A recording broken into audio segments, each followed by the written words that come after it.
서학개미의 꿈은 미국 시장에서의 수익이겠죠. 미국 증시 흐름부터 이슈까지 한 큐에 해결해보는 시간입니다. 마틴 루터킹의 날인 오늘은 미국 증시가 하루 쉬어갑니다. 투자에 참고하시기 바라고요. 지난주 토요일 마감 상황 다시 한번 짚어보겠습니다. 뉴욕 증시 3대 지수가 일제히 상승했습니다. 다우존스 지수는 0.78% 올랐고요. 43,487선에 장을 마쳤습니다. 나스닥 지수가 큰 폭으로 올랐습니다. 기술주들이 랠리를 보였기 때문인데요. 1.51% 오르며 19,630선을 보였습니다. S&P 500 지수 역시 오름세를 이어가면서 5,996선을 터치했습니다.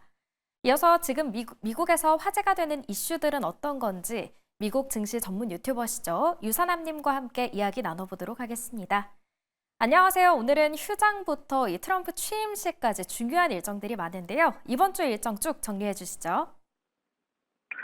네, 일단 오늘은 말씀해 주신 것처럼 미국장이 쉬어가는 날입니다. 마틴 루터킹 추모일로 여러분들 오늘 같은 경우는 주식시장이 쉬어간다라고 말씀드릴 수 있을 것 같고요. 이거 말고도 굉장히 중요한 스케줄이 있습니다. 바로 트럼프 당선인의 대통령 취임식이 준비되어 있습니다. 여러 행정명령들이 준비되어 있는 상황에서 관세 관련된 부분들과 앞으로 인플레이션을 어떻게 대처할지가 가장 주목을 받고 있다고 말씀드릴 수 있을 것 같고요. 그러고 나서는 수요일 날부터는 20년물 채권에 대한 경쟁 스타일, 그리고 목요일 날은 실업수당 건수, 원유 재고, TIFT, 인플레이션 연동체, 국채 입찰, 금요일 날은 제조업 구매 관리자 지수와 서비스 구매 관리자 지수, 그리고 미시간대에서 발표하는 소비자 심리 지수와 기대 지수가 발표가 될 예정입니다. 네, 이어서 중동 지역 소식도 살펴보도록 하겠습니다. 지난주에 말씀드렸다시피 이스라엘과 팔레스타인 무장정파 하마스가 휴전에 들어갔습니다. 관련 내용 자세히 전해주시죠. 네, 이스라엘과 하마스 사이에서 지속적으로 휴전에 대한 이야기가 오갔었는데 드디어 1월 19일 기준으로 휴전이 발효가 되기 시작을 했습니다. 이스라엘과 하마스 간 휴전이 첫날부터 인질과 수감자 교환을 시작하며 471일 만에 일부 인질과 수감자들이 귀환을 했는데요. 이번 휴전은 도널드 트럼프 미국 대통령 당선인의 취임식을 하루 앞두고 이루어졌으며 여기에 대해서 도널드 트럼프 당선인은 자신의 역할이 컸다라면서 현재 여기에 대한 이야기를 하고 있는 상황입니다. 현재 하마스는 2023년 10월 17일 날 납치된 이스라엘 여성 3명을 석방을 했고요. 여기에다가 이스라엘 같은 경우는 여성 69명, 10대 소년 21명을 포함한 팔레스타인 수감자 90여 명을 석방했다는 소식이 전달이 됐습니다. 주요 석방자로는 칼리다 자라르와 달랄 카셉으로 팔레스타인 인민해방정선의 고위 간부, 그리고 정치국 부국장의 여동생들이 포함이 됐다는 소식이 전달이 됐는데요. 여기에 대해서 베냐민 네타냐후 총리는 인질들이 지옥에서 벗어나 자유를 얻었다라고 환영했으며 이차크 헤르조그 대통령은 회복과 치유의 어려운 여정의 시작이다라고 평가를 했는데요. 일단 이런 부분들 관련해서 휴전 같은 경우는 아직은 일시적이다라고 얘기를 할 수 있을 것 같고요. 이스라엘 같은 경우는 하마스의 완전한 해체가 이루어지지 않는다면 전투를 재개할 가능성을 시사하기로 했습니다. 특히 네타냐후 총리 내각의 극우 정치인들은 이번 휴전에 대해서 굉장히 커다랗게 반발을 하고 있는데요. 이타마르 벤그비르 국가안보장관 같은 경우는 휴전에 반발하며 내각을 타임하겠다라고 표현을 했으며 베잘렐 스모트리치 재무장관은 하마스가 파괴되지 않을 경우 사임하겠다라고 이야기를 한 상황입니다. 현재 미국의 입장도 발표가 됐는데요. 국가안보보좌관이 발표를 하기를 하마스가 협정을 위반한다면 이스라엘의 조치를 지지할 것이다라고 얘기를 했으며 트럼프 당선인 측은 하마스가 가자지구를 통치하는 상황은 용납할 수 없다라고 강조한 상황이다 보니까 일단 이번 휴전에 관련해서는 인질과 수감자 교환을 이뤘으나 가자지구의 재건, 통치 계획은 아직 구체화되지 않은 불확실성이 높은 휴전이다라고 말씀드릴 수 있을 것 같은데 그런 가운데 안에서 미국과 이스라엘 간의 동맹 강화와 이런 부분들에 대해서 일단 이스라엘과 하마스가 휴전의 물꼬를 텄다 보니까 이런 부분들에 대해서는 긍정적으로 평가받고 있습니다. 네, 이스라엘과 하마스가 6주간의 휴전에 들어간다는 소식 들었습니다. 이어서 미국으로 가보겠습니다. 제닛 옐런 미국 재무장관이 경고를 보냈습니다. 이 미국의 부채 한도 문제 때문인데 특단의 조치를 시행하겠다라고 이야기를 했죠. 네, 맞습니다. 현재 기준으로 미국 정부는 곧 법정 부채 한도 36조 1천억 달러에 도달할 것으로 예상된다는 소식이 전달이 됐습니다. 이에 따라 제닛 옐런 재무장관은 디폴트 채무불이행 사태를 막기 위해 긴급 조치를 시행할 계획이다라고 발표를 했는데요. 일단은 21일부터 공무원 연금 및 장애기금에 대한 투자를 중단하게 되면서 여기에 대해서 정부 지출 여력을 확보하기 위해서 여러 연금을 투자 중단한다라고 발표를 했고요. 여기에 대해서 옐런 재무장관은 조치가 얼마나 지속될지 불확실하며 정부의 지출과 세수 규모를 예측하기 어렵다라고 언급을 했습니다. 일단 옐런 재무장관은 3월 14일까지 긴급 조치를 통해서 자금 운용 계획을 마련해 여기에 대해서 법정 채무불이행 상태를 막기 위한 조치를 마련할 예정이다라고 얘기를 했고요. 바이든 행정부는 여기에 대해서 트럼프 행정부 출범 직전 부채 한도 문제를 언급하면서 의회에 빠르게 조치를 촉구한다라는 소식이 전달이 됐습니다. 트럼프 당선인은 부채 한도 상향 또는 유예 필요성을 강조하면서 의회의 협상 실패를 강하게 비판하며 자신의 정책이었던 부채 한도 상향이 아닌 지속적으로 부채 한도 기간을 넘어설 수 있는 무제한도로 쓸 수 있는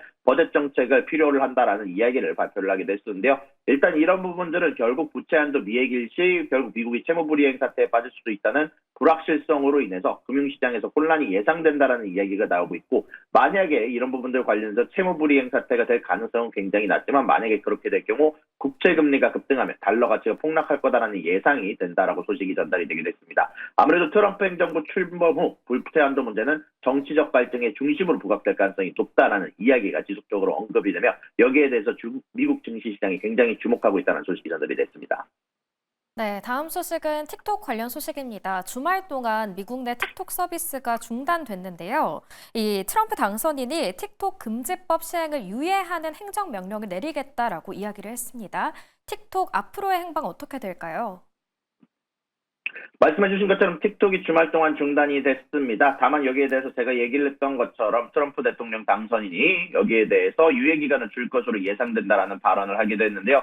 일단은 현재 틱톡 같은 경우는 현재 모든 마켓에서 내려와 있는 상태며 여기에 대한 접근이 지금 되지 않는 상황인데, 여기에 대해서 도널드 트럼프 당선인이 현재 취임 이후에 틱톡의 미국 내 접근을 복구하고 여기에 대해서 미국 회사와 중국 모기업 바이트댄스의 합작법인 50% 이상을 미국이 소유하는 법인을 추진할 것이다라고 발표를 하게 되게 되면서 여기에 대해서 현재 틱톡이 복구를 준비 중이다라는 소식이 전달이 됐습니다. 현재 틱톡이 미국 사용자 데이터를 중국 정부에 내보내서 악용할 수 있다는 의회 및 정부의 판단에 따라서 현재 1월 19일부로 미국 내 서비스가 차단이 됐는데, 현재 여기에 대해서 바이트댄스가 미국 사업권을 매각하지 않을 경우 틱톡은 신규 다운로드가 금지된다라는 부분이 포함되어 있다 보니까 현재 기준으로는 중지되어 있지만 트럼프가 오늘 기준으로 당선이 돼서 현재 여기에 대해서 만약에 취임식을 한 이후에 여기에 대해서 유예 기간을 주게 된다면 일단은 틱톡이 현재 시장으로 돌아올 수 있다는 얘기가 나오고 있고요. 다만 트럼프의 정상화 조건은 미국 투자자가 50% 이상을 소유할 것을 요구하게 되면서 틱톡이 미국 내에서 운영을 지속하려면 최소 미국 기업이나 투자자가 최소 50%의 소유권을 가져야 한다라고 강조를 했으며 취임 직후 틱톡 금지를 90일간 유예한다라는 가능성을 시사하게 되면서 틱톡은 여기에 대한 복구를 준비 중이다라는 소식이 전달이 됐고요. 현재 틱톡 금지 이후 메타와 스냅의 주가는 상승했으며 네, 틱톡 마지막 사용자들은 소식입니다. 중국 트럼프 기반 당선인이 소셜앱 취임을 레드노트로 이동하는 등의 여러 가지 움직임도 발표가 됐다는 소식이 전달이 됐습니다. 네, 오늘 취임식이 끝난 후에 틱톡의 행방을 주시해 봐야겠습니다.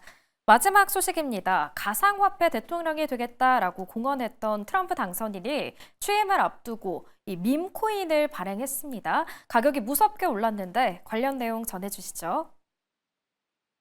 네, 말씀해주신 것처럼 트럼프가 밈코인에 관련된 부분을 발언을 한 이후에 지속적으로 관련된 코인들의 가격들이 상승하고 있다는 소식이 전달이 됐습니다. 주말 사이에 트럼프가 발표한 코인은 현재 12배 이상 오른 것으로 보여지고 있고요. 그 이후에 멜라니아 트럼프도 코인을 발행하게 되면서 트럼프에 관련된 가격들은 급락하긴 했으나 출시 이후 1월 17일 출시 이후 75달러까지 상승하면서 총 시장 가치 140달러, 20조 원을 달성했다라는 소식이 전달이 됐습니다. 다만 멜라니아 트럼프의 멜라니아 코인 출시 이후 35달러로 하락하게 되면서 시장 관련된 가치가 70억 달러가 증발됐다는 소식이 전달이 됐는데요. 현재 트럼프 코인의 공급량 80%는 CIC 디지털 LLC가 보유하면서 트럼프와 직접 연결된 회사가 보유가 될 것으로 예상이 되고 있고요. 현재 내부 보유자들이 3개월에서 12개월 내 코인을 시장을 풀 예정이다라는 소식이 전달이 됐습니다. 현재 기준으로 트럼프 미디어 테크놀로지를 포함한 트럼프 일가가 지속적으로 암호화폐 사업에 적극적인 모습이 보여지고 있고요. 현재 트럼프 미디어 테크놀로지 같은 경우는 벡트를 인수하는 시도를 하고 있으며 월드 리버티 파이낸셜 같은 경우는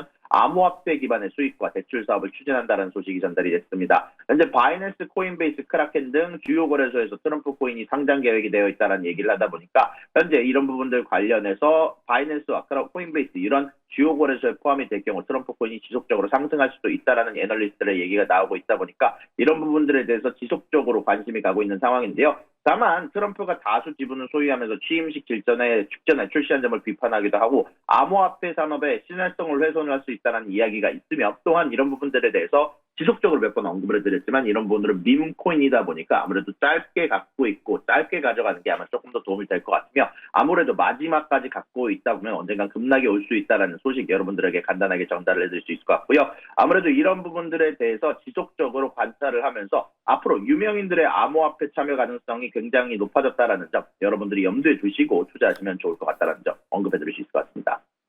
네, 밈코인인 만큼 주의가 필요하다라고 이야기를 해주셨습니다. 그럼 오늘 말씀은 여기까지 드릴게요. 지금까지 미국 증시 전문 유튜버 유산함님과 함께했습니다. 수고하셨습니다.